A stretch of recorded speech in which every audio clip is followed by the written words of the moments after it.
sounds good, right? Even if I have no idea how to play the guitar, I know how it works, and I'm going to explain it to you. When you pluck a string of the guitar, you displace that point and release it, producing what we call an oscillation of that point, just like a spring. This oscillation propagates through all the string, creating what we call a wave that has three main properties: the amplitude, the wavelength, and the frequency of vibration. When you stretch the string up or down, it doesn't matter, how much you stretch is what defines the amplitude of the wave that it creates. That's why the harder you hit the string, more intensely it sounds, because the intensity depends on the energy of the wave, and that also depends on the amplitude. But this is not any kind of wave. As the string is fixed at both ends, the wave propagates through all the string, and when it reaches one of the ends, it comes back, producing what we call an interference with itself.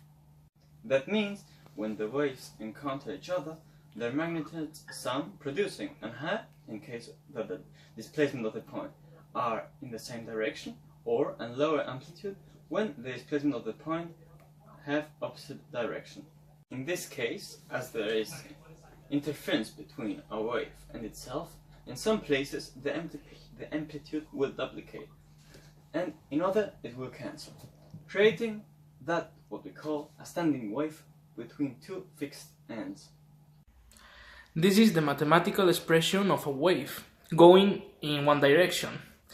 And this is the same wave but going in opposite direction, which is what happens in the guitar.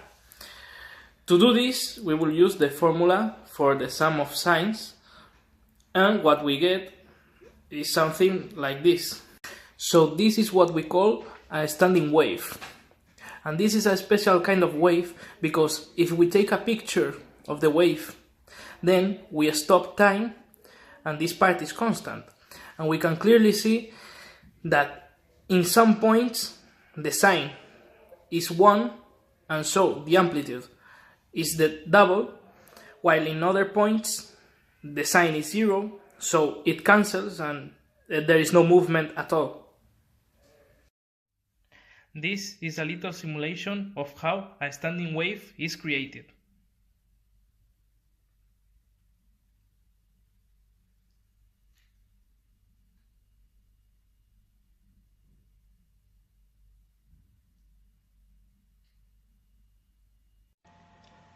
As we have seen, when you displace the string, you only create the upper part of the wave.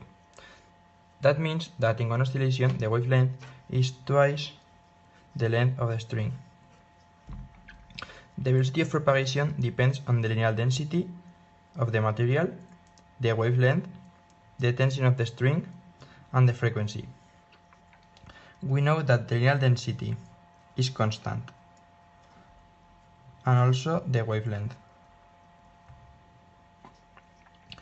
We know the relationship between the tension and the linear density, the wavelength, and the frequency. We know that the wavelength is twice the length of the string, so we obtain this expression. The linear density and the length of the string are constant, so we can say that all of this is constant. That means that the tension is equal to that constant plus the frequency squared. So if we want to change the frequency, we have to change the tension of the string. And that's why when I increase the tension, the frequency increases, making a higher note. And if I decrease the tension, you will hear a lower note. But of course, the guitar can only have 6 strings. So how can guitarists play more than 6 notes?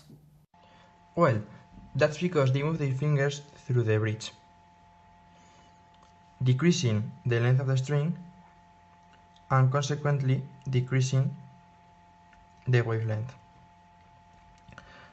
But we know that the velocity is still constant, so if we decrease the wavelength, that means that we increase the frequency.